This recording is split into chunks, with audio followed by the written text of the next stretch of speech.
G'day guys, welcome back to the channel. Thanks for joining in. If you're new to the channel, I appreciate you stopping by. If you're a returning subscriber, I appreciate each and every one of you. This week, I was planning on lowering the Hilux, my daily dual cab Hilux. However, the weather decided to not turn up today, so it's currently overcast, miserable outside. I do not want to risk getting stuck out there with the car half pulled apart. So instead, today we are going to do a shed tour video, equipment, tools, video thing. Let's go check it out. I know it's been a long time between videos. I've been very busy behind the scenes doing stuff for the house. We're getting it raised, so I've been doing stuff for the house to get it raised. I've finished my front fence. I now have a working motorized gate. I no longer have to get out and open and close it every time I want to get in and out of my yard. I've been tinkering away at the cars, so the Rodeo's been getting some work, the Red Ute's been getting some work, the Hilux has been getting some work, and I haven't filmed any of it. So I thought I'd better get back behind the camera and start putting out videos again, because why have a YouTube channel if you're not doing videos? So first things first, this shed is 9 meters wide by 8 meters deep.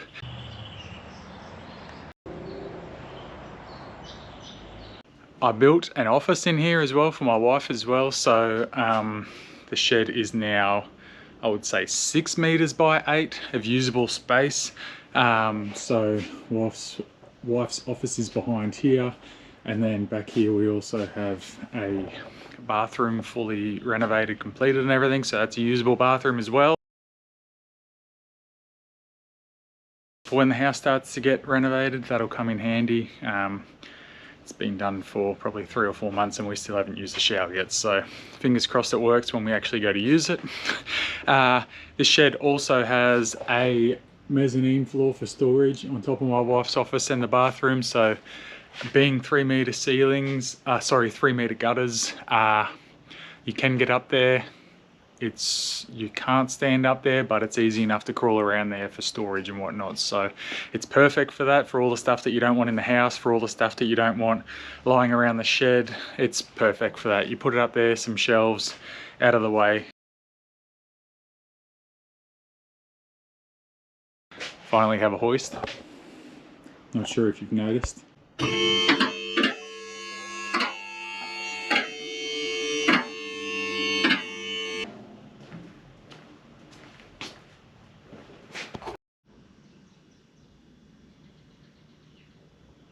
And I've probably worked on the Rodeo twice since the hoist has been installed, maybe 2 months ago. So it will come in handy though. It is handy for storage underneath, which opens up this bay as well. So I guess the far bay has the hoist in it. It does take up a lot more room than I was expecting. Due to the ceiling height, I had to get one with a base plate on it. However, it beats jacking up a vehicle and putting stands under it and lying on your back for hours on end to work on the car. So perfect for that. Storage underneath, which is beautiful. I love it. So that's a massive upgrade to the shed that I've been wanting to do for a long time. I'm currently in the process of insulating it. It's been a long process. Whether I'm doing it right or wrong is, I'm not sure. I did read into it a little bit. So the way I did it was, you've obviously got your tin sheeting, and then I've got a moisture barrier and then a bat. And then if you look over here, what I've done is, on top of that bat, I've used yellow tongue flooring as sheeting for the walls. So again, whether that's right or wrong against the tin shed, I'm unsure. Please let me know in the comments below. It has been, like, some of the bats have been on there since the shed was built, you know, 3 years ago, so I haven't seen any problems yet. And on the ceiling, same thing. So it is similar thing. So a moisture barrier, and then the bats jammed in between the top hats, and then my plan is to run like the silver moisture barrier over the top of that to stop all this insulation dropping down on me every time I decide to come in here. So that's the plan for the roof. And the walls, yeah, as I said, will be hopefully full yellow tongue groove the whole way around. It's not cheap timber, however it is quite thick, it is quite sturdy. You can mount stuff to it. As you see here, I've started using it here, so it's all insulated behind here. Quite thick. You can put, you know, I've made some shelving and everything, so it is quite good for that. Some of the basic hand tooling that I suggest you get if you're going to start working on cars, and some of the stuff I've been working on cars for quite some time and accumulated a lot of tools over the years. You know, your basic hand tools, sockets, spanners, pliers, screwdrivers.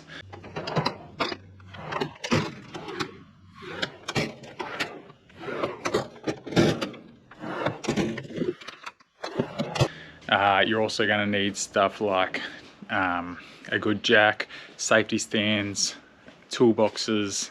It all helps. One of the new additions to the shed, because my last hoist broke and I actually bought this before I put a hoist in, you still need floor trolley jacks, so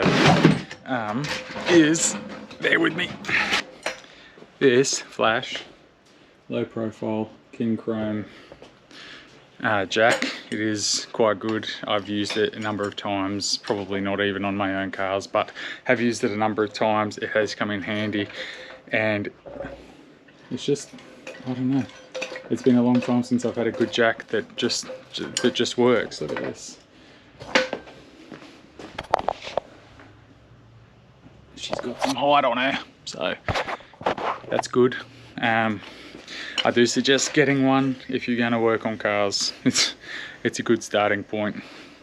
Another thing I've been wanting to do for a long time, which I wasn't sure how to go about it, however I saw a couple of videos and more motivation from other people, is a shadow board, I guess you would call it. So let me just turn my custom Milwaukee underbonnet light on. So as you can see, I've slowly been doing a shadow board against one of the workbenches that I've been putting together. Still needs a workbench top.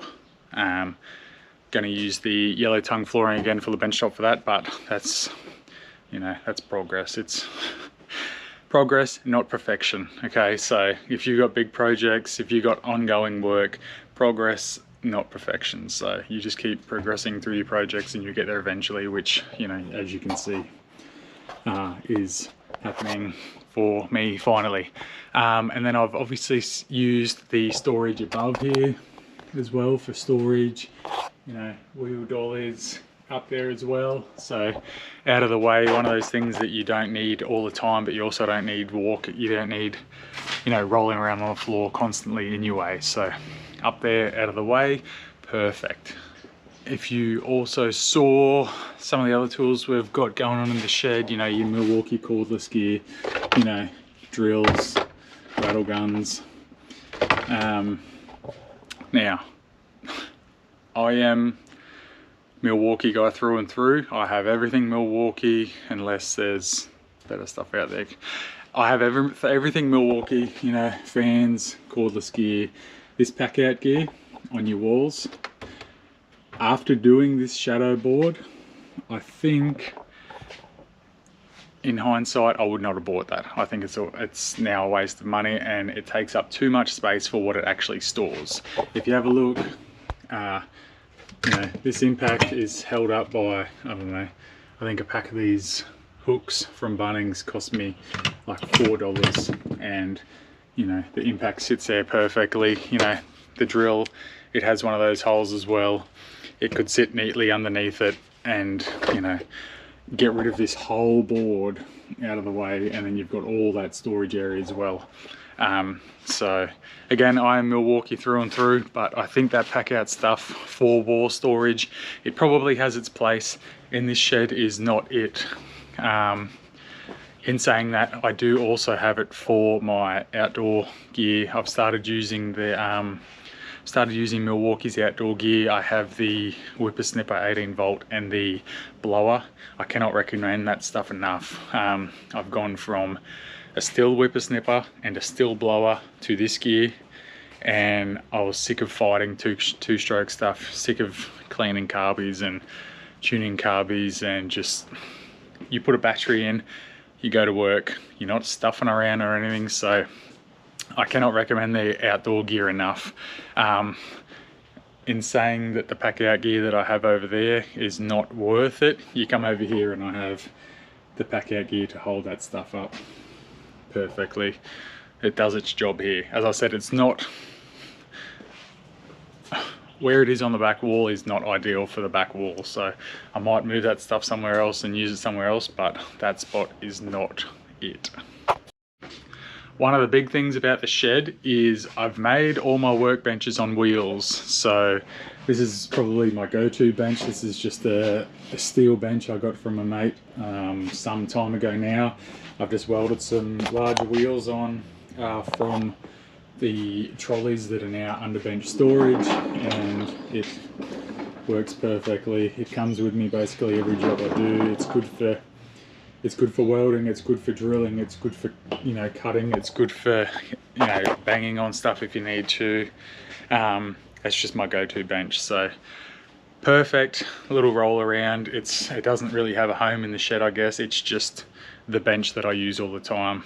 Another bench I've got going on, which is normally stored up against the wall, is this mobile workbench, which has like my drill press, my bench grinder. Sorry, my bench grinder will be on it. You know, a vise, everything like that. Perfect for taking outside for all the gear that you don't want inside when you're making a mess, basically. So, you know, I've got an old Craftsman drill press, sorry, Craft Master. It probably does need an upgrade, but however, it does a job for me now. Also have the belt sander and disc sander on the side. I've I've zip tied a power board to it, so you just run an extension lead outside and you've got power to the bench. All it is a Racket 900 bench. Perfect. I put the wheels on it and it's perfect for being a mobile workbench. So that's one other thing I love about this. And then I've also got this, I believe it's a Kin Chrome. I don't know, Enforcer, whatever brand Enforcer is. Oh, hang on, it's under here. Kin Chrome, yep. I've got a Kin Chrome Enforcer wheelie bench. It's probably not used as much. It's perfect for when you're working on a car and you've got small bits and pieces that you don't want to put on the car. So if I'm, you know, using a lot of tools or pulling some parts apart or whatever, this is the kind of bench I'll use for it, just so that I'm not leaving stuff on the ground or in the bonnet, under the bonnet or anything like that. So that bench is perfect for that.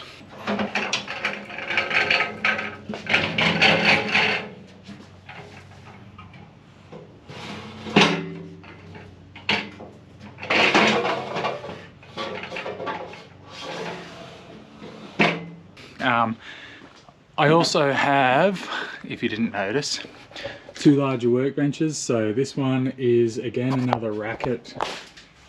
I don't know if you can see that, another Racket shelving unit. Basically I've got two shelves, one at bench height, one above it, which is again perfect for storage above it.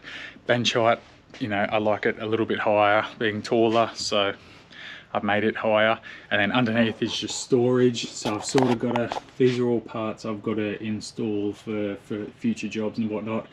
I think I'll just have maybe another shelf under there,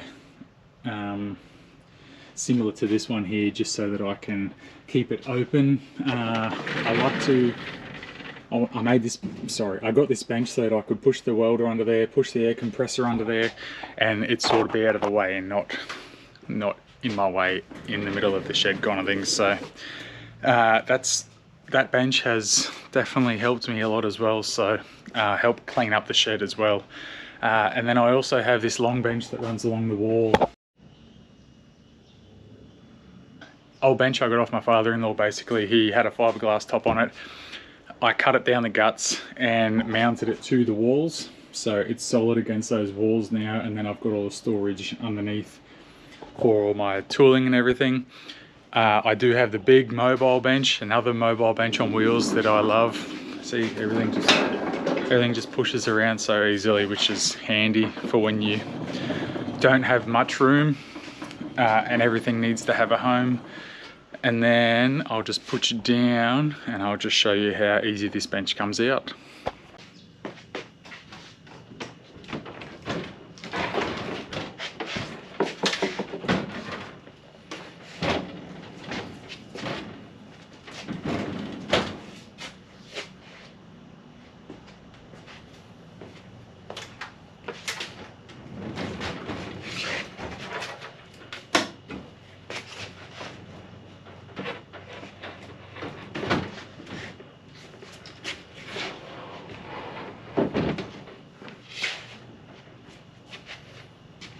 Another thing I've invested a bit of money in is this Evolution drop saw.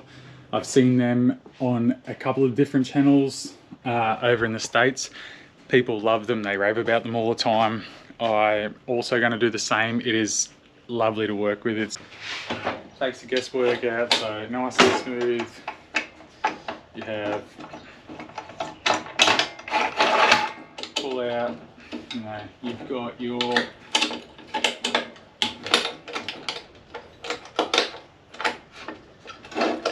different angles, 30, 45, 15, and obviously 90, so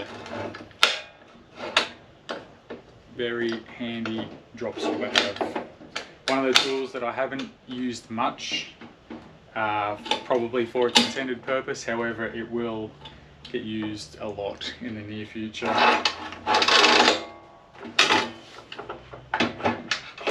And again, it just lives under one of my portable benches. Nice.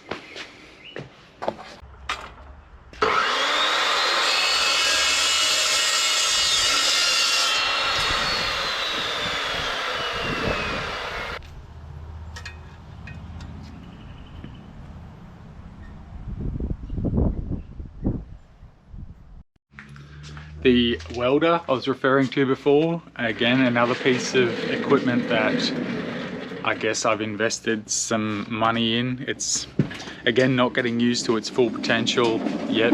However, every time I've needed to do some work around the shed that requires a welder, it's lived up to the task, as you would imagine. So it is the Sigweld 185 3-in-1.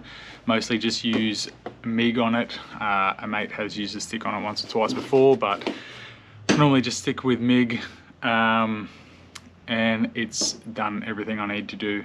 So hopefully it continues to do everything I need to do until my welding gets better and my confidence gets better and I start doing bigger jobs. This will definitely live up to the name. So as you can see, the shed is probably not perfect yet, but it is a lot better than what I had when I bought this house 10 years ago.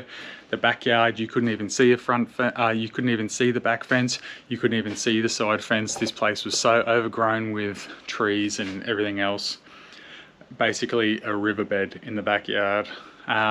Since then, we've built the shed, we've put a slab out the front of the shed, we've put a bathroom and an office inside the shed, we've made the shed an actual usable workshop.